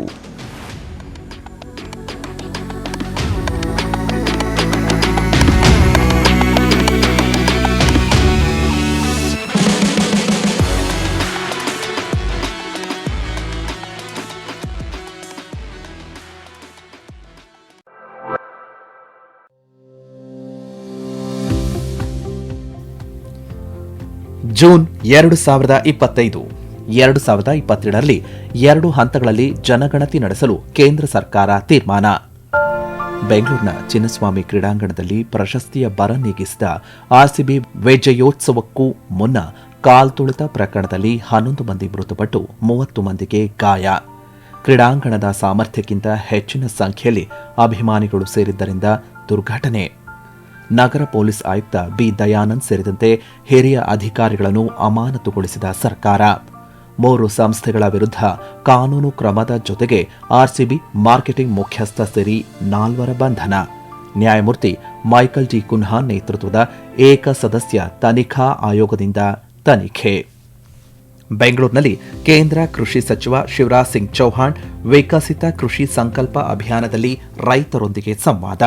ಅಹಮದಾಬಾದ್ನಲ್ಲಿ ಏರ್ ಇಂಡಿಯಾ ವಿಮಾನ ಪತನ, ಬ್ರಿಟಿಷರು ಸೇರಿದಂತೆ 242 ಮಂದಿ ಸಾವು, ಬದುಕುಳಿದ ಓರ್ವ ಪ್ರಯಾಣಿಕ. ಗುಜರಾತ್ ಮಾಜಿ ಮುಖ್ಯಮಂತ್ರಿ ವಿಜಯ್ ರೂಪಾನಿ ದುರಂತದಲ್ಲಿ ಸಾವು, ವಿಮಾನ ಅಪಘಾತದಲ್ಲಿ ಮೃತಪಟ್ಟವರ ಕುಟುಂಬಗಳಿಗೆ ತಲಾ 1 ಕೋಟಿ ರೂಪಾಯಿ ಪರಿಹಾರ ಘೋಷಿಸಿದ ಟಾಟಾ ಸಮೂಹ. ಪ್ರಧಾನಿ ನರೇಂದ್ರ ಮೋದಿ ಅವರಿಂದ ವಿಮಾನ ದುರಂತದಲ್ಲಿ ಮೃತಪಟ್ಟ ಕುಟುಂಬಗಳಿಗೆ ಸಾಂತ್ವನ. ಬ್ರಿಕ್ಸ್ ಒಕ್ಕೂಟಕ್ಕೆ ಪಾಲುದಾರ ರಾಷ್ಟ್ರವಾಗಿ ವಿಯೆಟ್ನಾಂ ಅಧಿಕೃತ ಸೇರ್ಪಡೆ. ಪವನ ವಿದ್ಯುತ್ ಕ್ಷೇತ್ರದಲ್ಲಿ ಕರ್ನಾಟಕಕ್ಕೆ ಪ್ರಥಮ ಸ್ಥಾನದ ಗರಿ.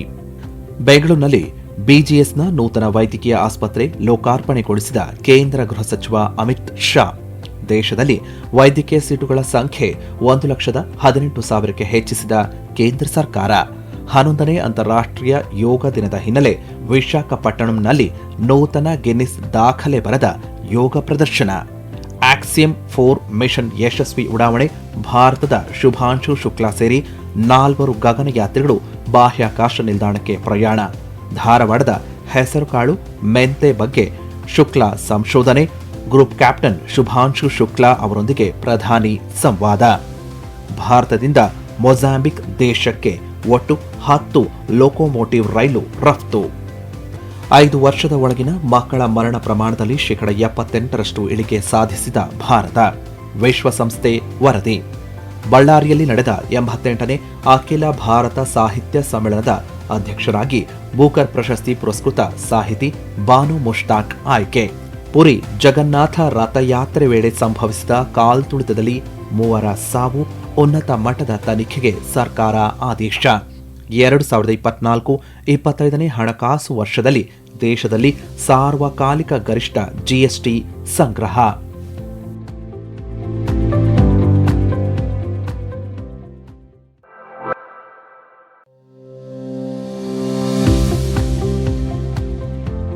ಜುಲೈ 2025 ಚಿಕ್ಕಬಳ್ಳಾಪುರದ ನಂದಿ ಬೆಟ್ಟದಲ್ಲಿ ನಡೆದ ರಾಜ್ಯ ಸಚಿವ ಸಂಪುಟ ಸಭೆ. ಬೆಂಗಳೂರು ಗ್ರಾಮಾಂತರ ಬಾಗೇಪಲ್ಲಿ ಹೆಸರು ಬದಲಾವಣೆಗೆ ಸಂಪುಟ ಸಭೆಯಲ್ಲಿ ನಿರ್ಧಾರ. ರಾಜ್ಯದ ದರಖಾಸ್ತು ಪೋಡಿ ಆಂದೋಲನದಲ್ಲಿ ಹಾಸನ ಜಿಲ್ಲೆಗೆ ಪ್ರಥಮ ಸ್ಥಾನ. ರಿಯೋ ಡಿ ಜನೈರೋದಲ್ಲಿ ನಡೆದ ಬ್ರಿಕ್ಸ್ ಶೃಂಗಸಭೆಯಲ್ಲಿ ಪ್ರಧಾನಿ ನರೇಂದ್ರ ಮೋದಿ ಭಾಗಿ. ಬಹುಧ್ರುವೀಕೃತ ಜಾಗತಿಕ ವ್ಯವಸ್ಥೆಗೆ ಪ್ರಧಾನಿ ಕರೆ. ರಾಜ್ಯದಲ್ಲಿ ಶಕ್ತಿ ಯೋಜನೆಯಡಿ 500 ಕೋಟಿ ದಾಟಿದ ಫಲಾನುಭವಿಗಳ ಸಂಖ್ಯೆ 500ನೇ ಕೋಟಿಯ ಟಿಕೆಟ್ ವಿತರಿಸಿದ ಮುಖ್ಯಮಂತ್ರಿ. ಆಕ್ಸಿಯಾಮ್ 4 ಮಿಷನ್. ಭಾರತೀಯ ಶುಭಾಂಶು ಶುಕ್ಲಾ ಸೇರಿ 4 ಗಗನಯಾತ್ರಿಗಳು ಭೂಮಿಯತ್ತ ಪಯಣ. 18 ದಿನಗಳ ಬಳಿಕ ಬಾಹ್ಯಾಕಾಶದಿಂದ ಭೂಮಿಗೆ ಮರಳಿದ ಶುಭಾಂಶು ಶುಕ್ಲಾ. ಶಿವಮೊಗ್ಗದ ಸಿಗಂದೂರು ಸೇತುವೆ ಲೋಕಾರ್ಪಣೆಗೊಳಿಸಿದ ಕೇಂದ್ರ ಸಚಿವ ನಿತಿನ್ ಗಡ್ಕರಿ. ಬಹುಭಾಷಾ ಹಿರಿಯ ನಟಿ ಬಿ ಸರೋಜಾದೇವಿ ನಿಧನ. ಮುಜರಾಯಿ ಇಲಾಖೆ ಸುಪರ್ದಿಗೆ ಬೆಂಗಳೂರಿನ ಗಾಳಿ ಆಂಜನೇಯ ದೇವಸ್ಥಾನ. ಹೈಕೋರ್ಟ್ ಮಹತ್ವದ ತೀರ್ಪು. ದಿ ರೆಸಿಸ್ಟೆನ್ಸ್ ಫ್ರಂಟ್ ಅನ್ನು ಜಾಗತಿಕ ಭಯೋತ್ಪಾದಕ ಸಂಘಟನೆ ಎಂದು ಘೋಷಿಸಿದ ಅಮೆರಿಕ. ರಾಜ್ಯ ಹೈಕೋರ್ಟ್ ಮುಖ್ಯ ನ್ಯಾಯಾಧೀಶರಾಗಿ ವಿಭು ಬಕ್ರು ಪ್ರಮಾಣವಚನ. ಅನಾರೋಗ್ಯ ಹಿನ್ನೆಲೆಯಲ್ಲಿ ಉಪರಾಷ್ಟ್ರಪತಿ ಸ್ಥಾನಕ್ಕೆ ಜಗದೀಪ್ ಧನ್ಕರ್ ರಾಜೀನಾಮೆ. ಐತಿಹಾಸಿಕ ಮುಕ್ತ ವ್ಯಾಪಾರ ಒಪ್ಪಂದಕ್ಕೆ ಭಾರತ ಬ್ರಿಟನ್ ಸಹಿ. ಚನ್ನಪಟ್ಟಣದ ಗೊಂಬೆಗಳಿಗೆ ಜಾಗತಿಕ ಮಟ್ಟದ ಬೇಡಿಕೆ. ಬೆಂಗಳೂರಿನ ಬನ್ನೇರುಘಟ್ಟ ಜೈವಿಕ ಉದ್ಯಾನವನದ 4 ಆನೆಗಳು ಜಪಾನ್ಗೆ ರವಾನೆ. ಸಂಸತ್ತಿನ ಉಭಯ ಸದನಗಳಲ್ಲಿ ಆಪರೇಷನ್ ಸಿಂಧೂರ ಕುರಿತು ವಿಶೇಷ ಚರ್ಚೆ. ಡಿಆರ್ಡಿಒದಿಂದ ಪ್ರಳಯ್ ಕ್ಷಿಪಣಿ ಪರೀಕ್ಷಾರ್ಥ ಹಾರಾಟ ಯಶಸ್ವಿ. ಭಾರತೀಯ ಆಮದು ಉತ್ಪನ್ನಗಳ ಮೇಲೆ ದಂಡ ಸಹಿತ 25% ಸುಂಕ ವಿಧಿಸಿ ಅಧ್ಯಕ್ಷ ಡೊನಾಲ್ಡ್ ಟ್ರಂಪ್ ಘೋಷಣೆ. ಮಾಲೆಗಾಂವ್ ಸ್ಫೋಟ ಪ್ರಕರಣ ಎಲ್ಲಾ ಆರೋಪಿಗಳನ್ನು ಖುಲಾಸೆಗೊಳಿಸಿದ ಮುಂಬೈನ ವಿಶೇಷ ಎನ್ಐಎ ನ್ಯಾಯಾಲಯ 2035ರ ವೇಳೆಗೆ ಏಷ್ಯಾದ ಕ್ವಾಂಟಮ್ ರಾಜಧಾನಿಯಾಗಿ ಕರ್ನಾಟಕ ಮುಖ್ಯಮಂತ್ರಿ ಸಿದ್ದರಾಮಯ್ಯ ಘೋಷಣೆ.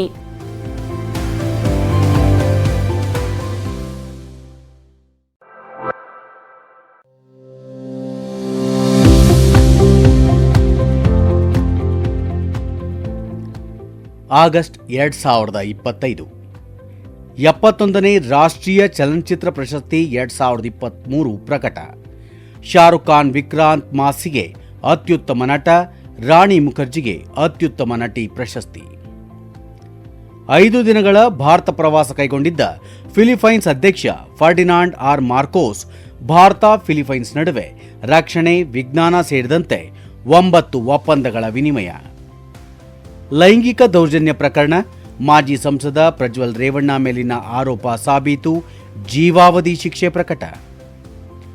ಜುಲೈ ತಿಂಗಳಲ್ಲಿ ಯುಪಿಐ ಹೊಸ ದಾಖಲೆ, 25.1 ಲಕ್ಷ ಕೋಟಿ ಮೊತ್ತದ 1947 ಕೋಟಿ ವಹಿವಾಟು. ಜಾರ್ಖಂಡ್ ಮಾಜಿ ಮುಖ್ಯಮಂತ್ರಿ ಶಿಬು ಸೊರೇನ್ ನಿಧನ. ಜಾರ್ಖಂಡ್ ಮುಕ್ತಿ ಮೋರ್ಚಾ ಸ್ಥಾಪಕರಾಗಿದ್ದ ಶಿಬು ಸೊರೇನ್ 38 ವರ್ಷಗಳ ಕಾಲ ಪಕ್ಷವನ್ನು ಮುನ್ನಡೆಸಿದ್ದರು. ಜಾರ್ಖಂಡ್ನಲ್ಲಿ 3 ಬಾರಿ ಮುಖ್ಯಮಂತ್ರಿಯಾಗಿ ಸೇವೆ ಸಲ್ಲಿಸಿದ್ದರು. ವಿಶ್ವದ 5ನೇ ಅತಿ ದೊಡ್ಡ ವಿಮಾನಯಾನ ಮಾರುಕಟ್ಟೆಯಾಗಿ ಹೊರಹೊಮ್ಮಿದ ಭಾರತ. ಐಟಿಯೊಂದಿಗೆ ಕೃತಕ ಬುದ್ಧಿಮತ್ತೆ, ಕ್ವಾಂಟಮ್ ರಾಜಧಾನಿಯಾಗಿ ಹೊರಹೊಮ್ಮಿದ ಬೆಂಗಳೂರು. ಮುಖ್ಯಮಂತ್ರಿ ಸಿದ್ದರಾಮಯ್ಯ ಘೋಷಣೆ. ಉತ್ತರ ಕಾಶಿಯಲ್ಲಿ ಮೇಘಸ್ಫೋಟ ಸಂಭವಿಸಿ ಕೊಚ್ಚಿ ಹೋದ ಧರಾಲಿ ಗ್ರಾಮ. 4 ಸಾವು, 60ಕ್ಕೂ ಹೆಚ್ಚು ಮಂದಿ ನಾಪತ್ತೆ. ಬೆಂಗಳೂರಿನಲ್ಲಿ 3 ವಂದೇ ಭಾರತ್ ಎಕ್ಸ್ಪ್ರೆಸ್ ರೈಲುಗಳು, ನಮ್ಮ ಮೆಟ್ರೋ ಹಳದಿ ಮಾರ್ಗಕ್ಕೆ ಪ್ರಧಾನಿ ನರೇಂದ್ರ ಮೋದಿ ಚಾಲನೆ. ಮೆಟ್ರೋ 3ನೇ ಹಂತದ ಯೋಜನೆಗೂ ಪ್ರಧಾನಿ ಶಂಕುಸ್ಥಾಪನೆ. ಬೆಂಗಳೂರಿನ ದೇವನಹಳ್ಳಿ ವಿಶ್ವದಲ್ಲಿಯೇ ಅತಿ ದೊಡ್ಡ ಐಫೋನ್ ಉತ್ಪಾದನಾ ಕೇಂದ್ರ ಸ್ಥಾಪನೆ. ಸರ್ಕಾರದ ವಿರುದ್ಧ ಆರೋಪ ಹಿನ್ನೆಲೆ ಸಚಿವ ಕೆಎನ್ ರಾಜಣ್ಣ ಸಂಪುಟದಿಂದ ವಜಾ. ವಿಧಾನಸಭೆಯಲ್ಲಿ 18 ಬಿಜೆಪಿ ಶಾಸಕರ ಅಮಾನತು ಪ್ರಕರಣ ಹಿಂಪಡೆದ ಸಭಾಧ್ಯಕ್ಷ ಯುಟಿ ಖಾದರ್. ದೇಶದ ಭದ್ರತೆಗೆ ಮಿಷನ್ ಸುದರ್ಶನ ಚಕ್ರ, ಶಸ್ತ್ರಾಸ್ತ್ರ ವ್ಯವಸ್ಥೆ ರಚಿಸುವ ಕುರಿತು ಪ್ರಧಾನಿ ಸ್ವಾತಂತ್ರ್ಯೋತ್ಸವ ಭಾಷಣದಲ್ಲಿ ಘೋಷಣೆ. ಅಲಸ್ಕಾದಲ್ಲಿ ನಡೆದ ಡೊನಾಲ್ಡ್ ಟ್ರಂಪ್ ವ್ಲಾಡಿಮಿರ್ ಪುಟಿನ್ ಮಾತುಕತೆ. ಉಕ್ರೇನ್ ರಷ್ಯಾ ಸಂಘರ್ಷ ಪರಿಹರಿಸಲು ವಿಫಲ. ಉಕ್ರೇನ್ ರಷ್ಯಾ ಯುದ್ಧ ಶಮನದ ನಿಟ್ಟಿನಲ್ಲಿ ಡೊನಾಲ್ಡ್ ಟ್ರಂಪ್, ಉಕ್ರೇನ್ ಅಧ್ಯಕ್ಷ ವ್ಲಾಡಿಮಿರ್ ಜೆಲೆನ್ಸ್ಕಿ ನಡುವೆ ನಿರ್ಣಾಯಕ ಸಭೆ. ಸ್ವದೇಶಕ್ಕೆ ಹಿಂತಿರುಗಿದ ಅಂತಾರಾಷ್ಟ್ರೀಯ ಬಾಹ್ಯಾಕಾಶ ನಿಲ್ದಾಣಕ್ಕೆ ಭೇಟಿ ನೀಡಿದ್ದ ಶುಭಾಂಶು ಶುಕ್ಲಾ, ಪ್ರಧಾನಿ ನರೇಂದ್ರ ಮೋದಿ ಭೇಟಿ. ಉಪರಾಷ್ಟ್ರಪತಿ ಚುನಾವಣೆ, ಎನ್ಡಿಎ ಅಭ್ಯರ್ಥಿಯಾಗಿ ಸ್ಪರ್ಧಿಸಿದ್ದ ಮಹಾರಾಷ್ಟ್ರ ರಾಜ್ಯಪಾಲ ಸಿಪಿ ರಾಧಾಕೃಷ್ಣನ್ ಆಯ್ಕೆ.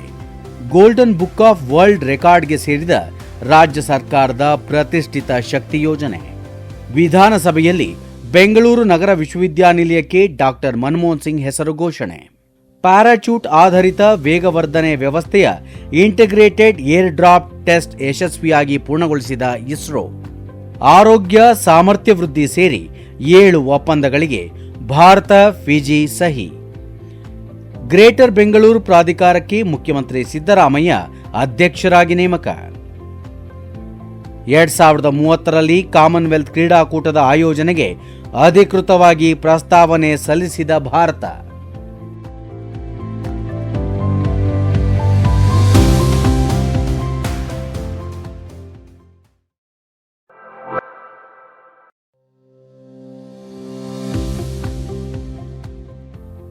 ಸೆಪ್ಟೆಂಬರ್ 2025 ಜಿಎಸ್ಟಿ ಪರಿಷ್ಕರಿಸಿದ ಕೇಂದ್ರ ಸರ್ಕಾರ.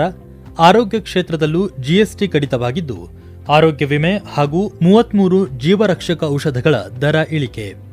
ಮೈಸೂರಿನ ಅಖಿಲ ಭಾರತ ವಾಕ್ ಮತ್ತು ಶ್ರವಣ ಸಂಸ್ಥೆಯ ವಜ್ರ ಮಹೋತ್ಸವದಲ್ಲಿ ಪಾಲ್ಗೊಂಡಿದ್ದ ರಾಷ್ಟ್ರಪತಿ ದ್ರೌಪದಿ ಮುರ್ಮು ಮೈಸೂರು ಅರಮನೆಗೂ ಭೇಟಿ. ರಾಜ್ಯದಲ್ಲಿ ಮುಂಬರುವ ಸ್ಥಳೀಯ ಸಂಸ್ಥೆ ಚುನಾವಣೆಯಲ್ಲಿ ಇವಿಎಂ ಬದಲು ಬ್ಯಾಲೆಟ್ ಪೇಪರ್ ಬಳಸುವ ಶಿಫಾರಸ್ಸಿಗೆ ಮುಖ್ಯಮಂತ್ರಿ ಸಿದ್ದರಾಮಯ್ಯ ನೇತೃತ್ವದ ಸಂಪುಟ ಸಭೆ ಅನುಮೋದನೆ. ವಿದೇಶಿ ಬಂಡವಾಳ ಹೂಡಿಕೆ ಪಟ್ಟಿಯಲ್ಲಿ ರಾಜ್ಯಕ್ಕೆ ಪ್ರಥಮ ಸ್ಥಾನ.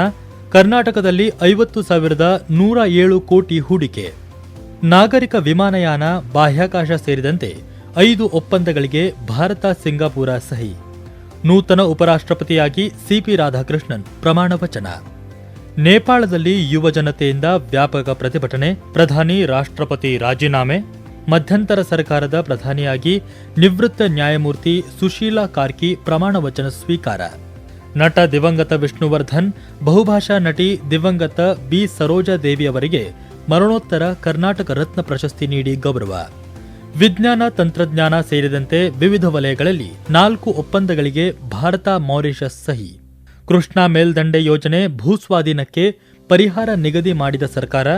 ನೀರಾವರಿ ಭೂಮಿ ಎಕರೆಗೆ 40 ಲಕ್ಷ, ಒಣ ಭೂಮಿಗೆ 30 ಲಕ್ಷ ಘೋಷಣೆ. ಮೈಸೂರಿನಲ್ಲಿ ವಿಶ್ವವಿಖ್ಯಾತ ನಾಡಹಬ್ಬ ದಸರಾಗೆ ಸಾಹಿತಿ ಬಾನು ಮುಷ್ತಾಕ್ ಚಾಲನೆ. ರಾಜ್ಯದಲ್ಲಿ ಸಾಮಾಜಿಕ ಆರ್ಥಿಕ ಶೈಕ್ಷಣಿಕ ಸಮೀಕ್ಷೆಗೆ ಚಾಲನೆ ನೀಡಿದ ಸರ್ಕಾರ. 77ನೇ ರಾಷ್ಟ್ರೀಯ ಚಲನಚಿತ್ರ ಪ್ರಶಸ್ತಿ ಪ್ರದಾನ. ಖ್ಯಾತ ನಟ ಮೋಹನ್ ಲಾಲ್ಗೆ ದಾದಾ ಸಾಹೇಬ್ ಫಾಲ್ಕೆ ಪ್ರಶಸ್ತಿ. ಕನ್ನಡದ ಕಂದೀಲು, ಸನ್ಫ್ಲವರ್ಸ್ಗೆ 71ನೇ ರಾಷ್ಟ್ರೀಯ ಚಲನಚಿತ್ರ ಪ್ರಶಸ್ತಿ ಪ್ರದಾನ. ರೈಲು ಆಧಾರಿತ ಮೊಬೈಲ್ ಲಾಂಚರ್ ವ್ಯವಸ್ಥೆಯಿಂದ ಅಗ್ನಿ ಪ್ರೇಮ್ ಕ್ಷಿಪಣಿಯ ಪರೀಕ್ಷಾರ್ಥ ಉಡಾವಣೆ ಯಶಸ್ವಿ. 97 ಲಘು ಯುದ್ಧ ವಿಮಾನಗಳ ಖರೀದಿಗೆ ಎಚ್ಎಎಲ್ನೊಂದಿಗೆ ರಕ್ಷಣಾ ಸಚಿವಾಲಯ ಒಪ್ಪಂದ. ತಮಿಳುನಾಡಿನ ಕರೂರಿನಲ್ಲಿ ಟಿವಿಕೆ ಪಕ್ಷ ಮುಖಂಡ ನಟ ವಿಜಯ್ ರಾಜಕೀಯ ರ್ಯಾಲಿಯಲ್ಲಿ ಕಾಲ್ತುಳಿತ. 39 ಮಂದಿ ಕಾರ್ಯಕರ್ತರ ಸಾವು. ಹಿರಿಯ ಸಾಹಿತಿ ಕಾದಂಬರಿಕಾರ ಎಸ್ಎಲ್ ಭೈರಪ್ಪ ನಿಧನ. ಅಕ್ಷರ ಮಾಂತ್ರಿಕ ಎಸ್ಎಲ್ ಭೈರಪ್ಪ ಅವರು ತಮ್ಮ ಕಾದಂಬರಿಗಳು ಹಾಗೂ ಆತ್ಮಚರಿತ್ರೆಗಳ ಮೂಲಕ ಹೊಸ ಓದುಗರನ್ನು ಸೃಷ್ಟಿಸಿದರು. ವಂಶವೃಕ್ಷ, ತಬ್ಬಲಿಯು ನೀನಾದೆ ಮಗನೆ, ಮತದಾನ ಮತ್ತು ನಾಯಿ ನೆರಳು ಮುಂತಾದ ಕೃತಿಗಳು ಚಲನಚಿತ್ರಗಳಾಗಿಯೂ ಮೂಡಿಬಂದಿವೆ. ಪದ್ಮಭೂಷಣ, ಪದ್ಮಶ್ರೀ, ಸರಸ್ವತಿ ಸಮ್ಮಾನ್, ಕೇಂದ್ರ ಸಾಹಿತ್ಯ ಅಕಾಡೆಮಿ ಪ್ರಶಸ್ತಿ ಇವರಿಗೆ ಒಲಿದು ಬಂದಿತ್ತು. ಬೆಂಗಳೂರಿನ 5 ಹೊಸ ನಗರ ಪಾಲಿಕೆ ವಾರ್ಡ್ಗಳ ಮರು ವಿಂಗಡಣೆ ಕರಡು ಅಧಿಸೂಚನೆ ಪ್ರಕಟ.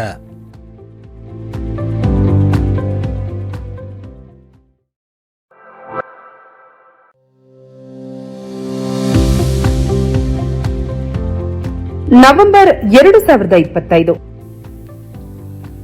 ಕೇಂದ್ರ ಸರ್ಕಾರದಿಂದ ಹೊಸ ಕಾರ್ಮಿಕ ಕಲ್ಯಾಣ 2.0 ಕಾರ್ಮಿಕ ನೀತಿ ಸಂಹಿತೆ ಜಾರಿ.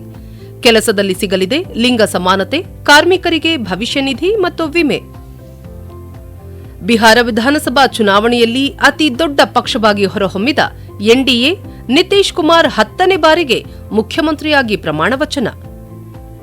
ದೆಹಲಿಯಲ್ಲಿ ಕಾರ್ ಬಾಂಬ್ ಸ್ಫೋಟ, 12 ಮಂದಿ ಸಾವು. ಆತ್ಮಹತ್ಯಾ ಬಾಂಬರ್ ಡಾ ಉಮರ್ ಉನ್ ನಬಿಯ ಆಪ್ತ ಅಮೀರ್ ರಶೀದ್ ಅಲಿ ಬಂಧನ. ಬೆಂಗಳೂರು ಟೆಕ್ ಶೃಂಗಸಭೆಯಲ್ಲಿ ಬಿಯಾಂಡ್ ಬೆಂಗಳೂರು ನೀತಿಗೆ ಉತ್ತಮ ಸ್ಪಂದನೆ. ಬೆಂಗಳೂರಿನ ಹೊರಗಿನ ಜಿಲ್ಲೆಗಳಲ್ಲಿ ಉದ್ಯಮ ಸ್ಥಾಪಿಸಲು 6 ಸಂಸ್ಥೆಗಳು ಆಸಕ್ತಿ. ಸುಮಾರು 2,600 ಕೋಟಿ ರೂಪಾಯಿ ಬಂಡವಾಳ ಹೂಡಿಕೆ, 4,000 ಉದ್ಯೋಗ ಸೃಷ್ಟಿಯ ಗುರಿ. ಪದ್ಮಶ್ರೀ ಪುರಸ್ಕೃತೆ ಸಾಲುಮರದ ತಿಮ್ಮಕ್ಕ ನಿಧನ. 114 ವರ್ಷದ ವೃಕ್ಷ ಮಾತೆ ಮಕ್ಕಳಿಲ್ಲದ ಕಾರಣಕ್ಕೆ ಸಸಿಗಳನ್ನೇ ಮಕ್ಕಳಂತೆ ಬೆಳೆಸಿ 385 ಆಲದ ಮರಗಳು ಸೇರಿದಂತೆ 8,000ಕ್ಕೂ ಹೆಚ್ಚು ಮರಗಳನ್ನು ಬೆಳೆಸಿದ್ದರು. ಪರಿಸರ ಸಂರಕ್ಷಣೆಗೆ ತಮ್ಮ ಜೀವನವನ್ನೇ ಮುಡಿಪಾಗಿಟ್ಟಿದ್ದರು. 2019ರಲ್ಲಿ ಕೇಂದ್ರ ಸರ್ಕಾರ ಪದ್ಮಶ್ರೀ ಪ್ರಶಸ್ತಿ ನೀಡಿ ಗೌರವಿಸಿತು. 1995ರಲ್ಲಿ ಅವರಿಗೆ ರಾಷ್ಟ್ರೀಯ ನಾಗರಿಕ ಪ್ರಶಸ್ತಿ ಸಹ ಲಭಿಸಿತ್ತು. ಅಮೆರಿಕದ ಲಾಸ್ ಏಂಜಲೀಸ್ ಮತ್ತು ಓಕ್ಲ್ಯಾಂಡ್ನಲ್ಲಿರುವ ಪರಿಸರ ಶಿಕ್ಷಣ ಸಂಸ್ಥೆಗೆ ತಿಮ್ಮಕ್ಕನ ಸಂಪನ್ಮೂಲಗಳು ಎಂಬ ಹೆಸರಿಡಲಾಗಿದೆ. ಇದು ಅವರ ಅಂತಾರಾಷ್ಟ್ರೀಯ ಮಟ್ಟದ ಗುರುತಿಸುವಿಕೆಗೆ ಸಾಕ್ಷಿಯಾಗಿತ್ತು. ಭಾರತದಲ್ಲಿ ಇದುವರೆಗೂ ನಿರ್ಮಿಸಲಾಗಿರುವ ಉಪಗ್ರಹಗಳಲ್ಲಿ ಅತ್ಯಂತ ಭಾರವಾದ CMS-03 ಕಮ್ಯುನಿಕೇಷನ್ ಉಪಗ್ರಹವನ್ನು ಯಶಸ್ವಿಯಾಗಿ ನಭಕ್ಕೆ ಹಾರಿಸಿತು. ಇಸ್ರೋ ನಿರ್ಮಿಸಿರುವ ಬಾಹುಬಲಿ ಎಂದೇ ಖ್ಯಾತವಾಗಿರುವ 43.5 ಮೀಟರ್ ಎತ್ತರದ LVM-3 M4 ರಾಕೆಟ್ನಲ್ಲಿ CMS-03 ಉಪಗ್ರಹವನ್ನು ಕೂರಿಸಿ ಆಗಸಕ್ಕೆ ಕಳುಹಿಸಲಾಗಿದೆ. ದುಬೈ ಏರ್ ಶೋನಲ್ಲಿ ತೇಜಸ್ ಯುದ್ಧ ವಿಮಾನ ಪತನ, ವಿಂಗ್ ಕಮಾಂಡರ್ ನಮಾಮ್ ಶ್ಯಾಲ್ ಹುತಾತ್ಮ. ಬೆಂಗಳೂರಿನಲ್ಲಿ 7.7 ಕೋಟಿ 11 ಲಕ್ಷ ದರೋಡೆ ಪ್ರಕರಣ. 200 ಪೊಲೀಸರಿಂದ ಕಾರ್ಯಾಚರಣೆ, 24 ಗಂಟೆಗಳಲ್ಲಿ 6 ಆರೋಪಿಗಳ ಸೆರೆ. ಮೆಕ್ಸಿಕೋ ಚೆಲುವೆ ಫಾತಿಮಾ ಬೋಸ್ಗೆ ಮಿಸ್ ಯೂನಿವರ್ಸ್ 2025 ಕಿರೀಟ. ಧರ್ಮಸ್ಥಳ ಪ್ರಕರಣ, ಬೆಳ್ತಂಗಡಿ ನ್ಯಾಯಾಲಯಕ್ಕೆ ವಿಶೇಷ ತನಿಖಾ ತಂಡ ವರದಿ ಸಲ್ಲಿಕೆ. ಭಾರತದಲ್ಲಿ ಹೂಡಿಕೆ ಮಾಡಲು ಇಸ್ರೇಲ್ಗೆ ಮುಕ್ತ ಅವಕಾಶ ನೀಡಿದ ಕೇಂದ್ರ ವಾಣಿಜ್ಯ ಕೈಗಾರಿಕಾ ಸಚಿವ ಪಿಯೂಷ್ ಗೋಯಲ್. ಭಾರತಕ್ಕೆ ರಷ್ಯಾ ಅಮೆರಿಕ ಆಧುನಿಕ ಶಸ್ತ್ರಾಸ್ತ್ರ 5ನೇ ತಲೆಮಾರಿನ ಸುಖೋಯ್ ಯುದ್ಧ ವಿಮಾನ ಪೂರೈಕೆಗೆ ನಿರ್ಧಾರ. ಸುಪ್ರೀಂ ಕೋರ್ಟ್ ಮುಖ್ಯ ನ್ಯಾಯಮೂರ್ತಿಯಾಗಿ ನ್ಯಾಯಮೂರ್ತಿ ಸೂರ್ಯಕಾಂತ್ ಪ್ರಮಾಣ ವಚನ. ಅಯೋಧ್ಯೆಯಲ್ಲಿ ರಾಮ ಮಂದಿರ ನಿರ್ಮಾಣ ಸಂಪೂರ್ಣ, ಶತಮಾನಗಳ ಸಂಕಲ್ಪ ಸಂಪನ್ನ. ರಾಮ ಮಂದಿರದ ಮೇಲೆ ಧರ್ಮ ಧ್ವಜಾರೋಹಣ ಮಾಡಿದ ಪ್ರಧಾನಿ ನರೇಂದ್ರ ಮೋದಿ. ಬಾಲಿವುಡ್ ಹಿರಿಯ ನಟ ಧರ್ಮೇಂದ್ರ ನಿಧನ.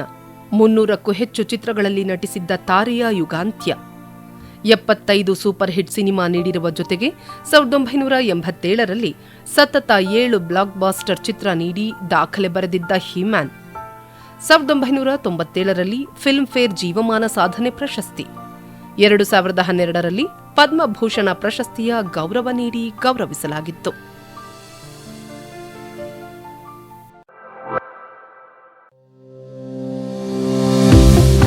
ಡಿಸೆಂಬರ್ 2025 ಕಾರವಾರದಲ್ಲಿರುವ ಐಎನ್ಎಸ್ ಕದಂಬ ನೌಕಾನೆಲೆಗೆ ರಾಷ್ಟ್ರಪತಿ ದ್ರೌಪದಿ ಮುರ್ಮು ಭೇಟಿ. ನವದೆಹಲಿಯಲ್ಲಿ ನಡೆದ 23ನೇ ಭಾರತ ರಷ್ಯಾ ವಾರ್ಷಿಕ ಶೃಂಗಸಭೆ, ರಷ್ಯಾ ಅಧ್ಯಕ್ಷ ವ್ಲಾಡಿಮಿರ್ ಪುಟಿನ್ ಭಾಗಿ. ಸಂಸತ್ತಿನ ಉಭಯ ಸದನಗಳಲ್ಲಿ ವಂದೇ ಮಾತರಂ ಗೀತೆ ಬಗ್ಗೆ ಚರ್ಚೆ.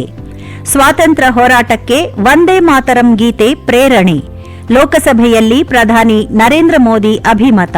ನವದೆಹಲಿಯಲ್ಲಿ ನಡೆದ ಯುನೆಸ್ಕೋ ಅಂತರ ಸರ್ಕಾರಿ ಸಮಿತಿಯ 20ನೇ ಅಧಿವೇಶನದಲ್ಲಿ ದೀಪಾವಳಿ ಹಬ್ಬ ಯುನೆಸ್ಕೋ ಪರಂಪರೆ ಪಟ್ಟಿಗೆ ನಾಮನಿರ್ದೇಶನ. ವಿಕಸಿತ ಭಾರತ ಜಿ ಮಸೂದೆ 2025ಕ್ಕೆ ಸಂಸತ್ತು ಅಂಗೀಕಾರ. ರಾಷ್ಟ್ರಪತಿ ದ್ರೌಪದಿ ಮುರ್ಮು ಅನುಮೋದನೆ. ಚಿತ್ರದುರ್ಗದಲ್ಲಿ ಭೀಕರ ರಸ್ತೆ ಅಪಘಾತ. ಚಲಿಸುತ್ತಿದ್ದ ಸ್ಲೀಪರ್ ಬಸ್ಗೆ ಟ್ರಕ್ ಡಿಕ್ಕಿ. ದಿತ್ವಾ ಚಂಡಮಾರುತ. ಇಂಡೋನೇಷ್ಯಾದಲ್ಲಿ 442, ಶ್ರೀಲಂಕಾದಲ್ಲಿ 334 ಸಾವು. ಗೋವಾದ ಅರ್ಪೋರಾದ ನೈಟ್ ಕ್ಲಬ್ನಲ್ಲಿ ಸಿಲಿಂಡರ್ ಸ್ಫೋಟ ಸಂಭವಿಸಿ 23 ಮಂದಿ ಸಾವು. ಮಂಡ್ಯ ಜಿಲ್ಲೆಯ ಮಳವಳ್ಳಿಗೆ ರಾಷ್ಟ್ರಪತಿ ದ್ರೌಪದಿ ಮುರ್ಮು ಭೇಟಿ. ಶಿವರಾತ್ರಿ ಶಿವಯೋಗಿಗಳ 1066ನೇ ಜಯಂತಿ ಮಹೋತ್ಸವದಲ್ಲಿ ಭಾಗಿ. ಮಹತ್ವಾಕಾಂಕ್ಷೆಯ ಭಾರತ ನ್ಯೂಜಿಲೆಂಡ್ ಮುಕ್ತ ವ್ಯಾಪಾರ ಒಪ್ಪಂದ ಯಶಸ್ವಿ, ಪ್ರಧಾನಿ ನರೇಂದ್ರ ಮೋದಿ ಘೋಷಣೆ. 17ನೇ ಅಂತಾರಾಷ್ಟ್ರೀಯ ಚಲನಚಿತ್ರೋತ್ಸವದ ರಾಯಭಾರಿಯಾಗಿ ಹಿರಿಯ ನಟ ಪ್ರಕಾಶ್ ರಾಜ್ ನೇಮಕ. ಬೆಂಗಳೂರಿನ ಎಚ್ಎಎಲ್ನಲ್ಲಿ ಜಯಚಾಮರಾಜೇಂದ್ರ ಒಡೆಯರ್ ಪುತ್ಥಳಿ ಅನಾವರಣ. ಡಿಸೆಂಬರ್ ತಿಂಗಳಲ್ಲಿ ಬೆಂಗಳೂರು, ಕಲಬುರಗಿ, ಬೀದರ್, ವಿಜಯಪುರ ಸೇರಿದಂತೆ ಹಲವೆಡೆ ವಿಪರೀತ ಶೀತಗಾಳಿ. ಹಿರಿಯ ಶಾಸಕ ಶಾಮನೂರು ಶಿವಶಂಕರಪ್ಪ ನಿಧನ. ಸಂತಾಲಿ ಭಾಷೆಯಲ್ಲಿ ಸಂವಿಧಾನ ಬಿಡುಗಡೆ ಮಾಡಿದ ರಾಷ್ಟ್ರಪತಿ. ಮೈಸೂರಿನ ಅರಮನೆ ಮುಂಭಾಗದಲ್ಲಿ ಹೀಲಿಯಂ ಸಿಲಿಂಡರ್ ಸ್ಫೋಟ, 3 ಸಾವು. ರಾಷ್ಟ್ರಪತಿ ದ್ರೌಪದಿ ಮುರ್ಮು ಅವರಿಂದ ಕ್ರಿಕೆಟರ್ ವೈಭವ್ ಸೂರ್ಯವಂಶಿ ಸೇರಿ 20 ಮಕ್ಕಳಿಗೆ ಪ್ರಧಾನಮಂತ್ರಿ ಬಾಲ ಪುರಸ್ಕಾರ ಪ್ರದಾನ. ಬೆಂಗಳೂರಿನ ರಾಜಭವನ ಲೋಕಭವನ ಆಗಿ ಮರುನಾಮಕರಣ. ಇಂಡಿಗೋ ವಿಮಾನ ಸಂಚಾರ ಅಸ್ತವ್ಯಸ್ತ, ಲಕ್ಷಾಂತರ ಪ್ರಯಾಣಿಕರ ಪರದಾಟ.